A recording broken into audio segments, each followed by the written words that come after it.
and welcome to 3Q, where I interview industry professionals for just 15 minutes by asking three powerful questions.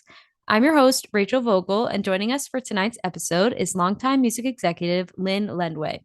Lynn's career is as diverse as the musical genres with which she's worked. Starting from the bottom as a receptionist at MCA Records, she quickly worked her way into their A&R department, becoming a known fixture in the New York City music scene. Later on, she decided to pursue artist management by working with legendary rock superstars Kiss, acting as their label liaison, recording manager, and tour coordinator. After a while, she began working for Zomba Music, the parent company of Jive Records, where she was responsible for building the label's producer management arm. And some of the many other roles she's held include working in A&R at Sony Masterworks and serving as vice president of A&R at Decca and Verve Music, which is part of Universal Music Group. Most recently, she's created her own company called 24/7 Entertainment, where her main focus is on developing artists and creating partnerships between music-focused and music-adjacent businesses. So, Lynn, thanks so much for joining us. How's it going? Good, good. Thanks for having me. Of course, excited to get started. So, are you ready for the first question? Okay. Imagine for a second you're sitting down with your 25-year-old self.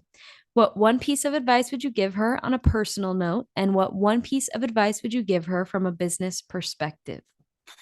Those questions actually probably overlap. The first thing I would say is you have no idea where your life is going, so don't follow any set map. The second is an important one. Learn the difference between aggressive and assertive. I feel like we all, especially as women, can't really find that balance or don't know that there is one because we're taught to, go along to get along or whatever. But I think finding your voice in an assertive way and getting comfortable with that, but not to the characterish aggressive side. Mm-hmm. The most important one maybe is surround yourself with people you respect. Don't friend down, friend up. People will inspire you. They will help you be more creative. Without knowing it, you'll hold yourself to a higher standard if you have really smart, creative people around you. And feeling like a fraud is to be expected, and it's a good thing because it means that you still have more to learn. And if you ever don't feel like a fraud, you might be a psychopath. True, wise words. So I'm curious, you say like the difference between being aggressive and assertive. So I think kind of somewhere into that falls being ambitious. Do you think that there's any advice for somebody just starting out in how to be ambitious? Is there a limit to that and how to kind of go about that? No, be ambitious. I don't know why that's a dirty word. I think ambition is just passion. We're never told not to be passionate about things. We're told ambition is bad, but we're only told ambition is bad by people who don't like the direction we're going. Mm-hmm. I don't see ambition as a bad thing. If you're ambitious to the point that you lose your moral compass and you will step over anybody and do anything, maybe check yourself. But yeah, right. But ambition just as a trait is not a bad thing. Just replace that word with passionate. Mm-hmm. And nobody's ever going to judge you about that. I love that. Alrighty, let's move right along. Every industry has its dirty little secrets, and you and I both know that it's no different in the music industry. Sometimes people think that's a bad thing, but that isn't always the case. Sometimes they can be good. What's one secret you would like to share with our listeners about the industry? I have two secrets. Yay. They're probably not that secret, but the first one is the most creative people in the business are not always the artists. I will say that, artists are creative in what they do, but they don't get where they're going because people around them are only business people. They get where they're going because people figure out ways to get them seen and have them heard and expose them. And that takes creativity. That's out of the box thinking. That's incredible marketing people and incredible managers, incredible publicists, incredible promotion people, incredible merchandisers. It's, everybody who is in this business. I will even say the lawyers. I mean, I worked with one of my favorite lawyers in the world, works at Sony, and she is one of the most creative people I've ever worked with, because she would never, you could never go to her and say, here's my problem. She would say, what do you want the end to be? And then she would work it out from there. So creativity comes in many forms. It's not just the artists. And I think a lot of times people getting into the business, they always talk to me about, oh, I want to be part of the creative process. I want to, see an artist make it. And and it's a lot of like, I want to be near the reflected glory. And you overlook the incredible talent that's working right alongside you. So that's one. The second one is the conflict, in my opinion, the conflict that you often hear about, where the labels are the bad guy. Artists hate them, and therefore artists' fans hate the labels. And believe me, I can argue both sides of this, but the reality for most of it is that expectations are not discussed before deals are signed. You get labels that want to sign an artist for whatever the reason may be, and you have artists who are desperate to be signed. And there are a lot of people who stand to make money when a deal is signed, just because it's a business. So that's not an embarrassing thing to say. But conversations don't happen because everybody assumes that we're all in this for the same reason. Therefore, we're all thinking the same thing. But I think the conversation needs to be had ahead of time, not just what's the goal, but what do you see as the pathway to get to that goal? And neither side should do an artist shouldn't do a deal with a label that doesn't share the same vision. And a label shouldn't do a deal with an artist that doesn't share the same vision, because you're going to come to conflict very quickly.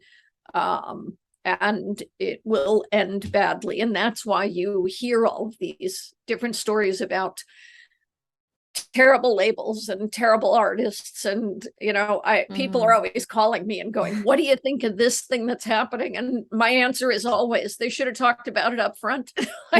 Right. Yeah. No, that's so true. And I think especially now, with just artists are getting signed left and right from TikTok and all these viral moments. So I don't know if there's much conversation as there would be, for a long-term artist that they've been watching for years, but I think it should happen. Say, I don't, without naming names, there was an artist that was he's a very popular YouTube artist, and he was signed to a label and hated the label. And the label, I don't want to speak for him and say he hated the label. He hated working with the label. And the label had an incredibly difficult time working with him. And the reality is, he had his way of doing things, and he felt he was super serving his audience, and that his audience came to expect this. But at the same time, to take advantage of the power of a major label, he would have had to slow down a bit just so they could get ahead of it to maximize what he was doing. And he wouldn't slow down, and the label couldn't catch up, just because you can't right. Jump ahead of something if somebody's not telling you when they're going to release it. And it was a really bad experience for both sides. And That was one of those where I was like, I can, I didn't approve of how he went about very publicly making statements, because it was just his perspective and he didn't take the time to figure out what his responsibility in it was. But I could easily see the frustration on both sides. So I just think that a lot of times those are just conversations people don't have, because you just think, well, we both see that, this artist is great. The artist thinks they're great. The manager thinks they're great. The label thinks they're great. But the label may have a vision for how to achieve that. And the artist's vision may be something different. And it may be something simple as a different sense of what success is. There was this band that I worked with many, many years ago. They had already been signed, and I was brought in to meet them for the first time. So I went through my checklist of things that I like to ask bands. And my questions were simple ones. It was, for each one of them, it was a 5-piece band. And my question was, what do you define success for yourselves as? I kind of expected there to be one answer for the band. They each answered differently. And I was like, wow. Within the band, they had a different vision of what success looked like. I went on to ask them further questions. They each had it. And my question was not, how did you get signed? It was, how did you even meet? It was like, right. They were so different. And suffice to say, they broke up and did not make it. But it really was, I mean, even internally from the band standpoint, they didn't even ask each other. So it would be really hard to have success with not just one person who sees success differently, but a whole band that sees success differently from each other. You can't really hit that moving target. So I think moral of the story is ask the questions. Don't be afraid to ask the questions, and don't be afraid to walk away if it's not the right fit. If I think that's in yourself, ask the questions and keep an open mind. You might be wrong. Your vision of how you want to get someplace may be just based on what you know, and you may be talking to people who just know more. And if it sounds reasonable and like something that makes sense, do that. Everybody needs to keep an open mind, but ask the questions. And I think that also can go not just for artists, but also for people that are trying to work in the business side of things. Yeah.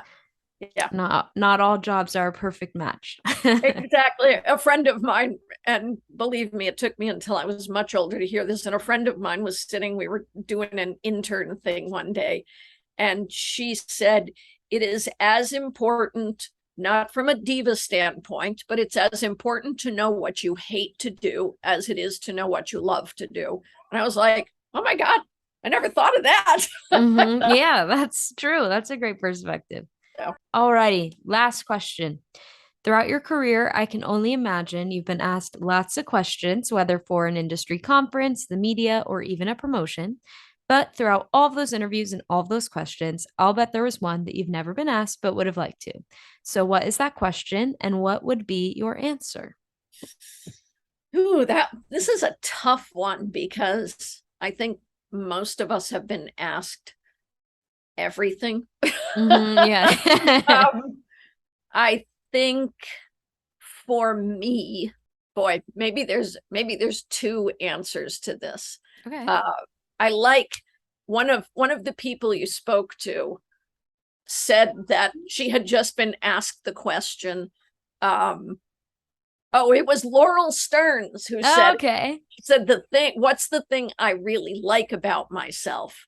And I love that question, because it's such a good way to tell people who you are, but it's also a great way to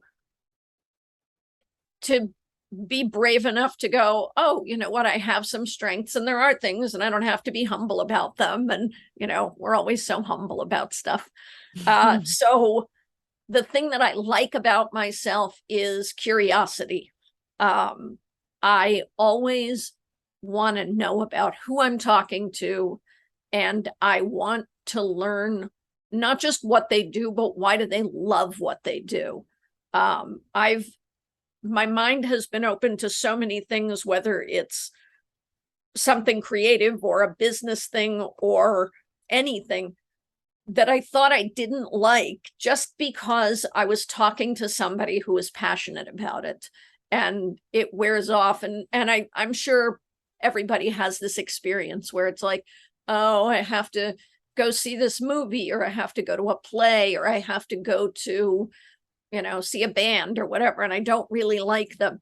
And the minute you're standing next to somebody who's really articulately passionate about why they like it, and in a non-confrontational way, like, if you don't like it, I'll kill you, but in that way where they really get excited talking about it, I have found that I really start liking something.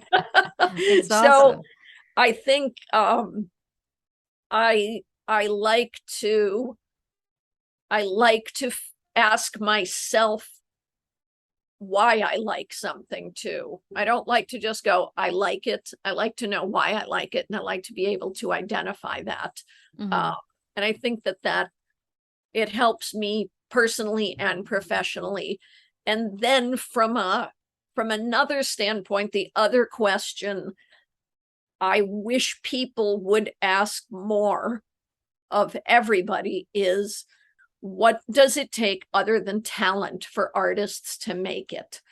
And it's funny how few people ask that question, because the assumption is always, well, if you have talent, the cream rises to the top.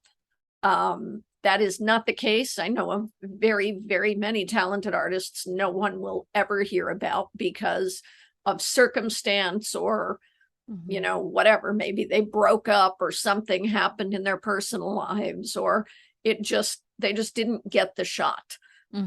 But I think more than relying on the industry or industry people, identify your audience, know your audience, and respect your audience. Always respect your audience. I see so often when I talk to artists, I'll say to them, who's your audience? And I always get a version of everybody. They try and, some of them try and couch, well, I have a very broad audience. No, you don't. Until you're successful, you don't have a broad audience. It's like, not even everyone in my 5-person family is your fan. So I've just disproved your theory right there. And I think that with artists, they think they have to appeal to everybody, and they don't. Just figure out who your audience is. Get granular, know who they are, know where they go, know what they do, know what other bands they listen to, and respect them. And if you don't respect the audience that you have, you're constantly going to be trying to change to get the audience that you wish you had.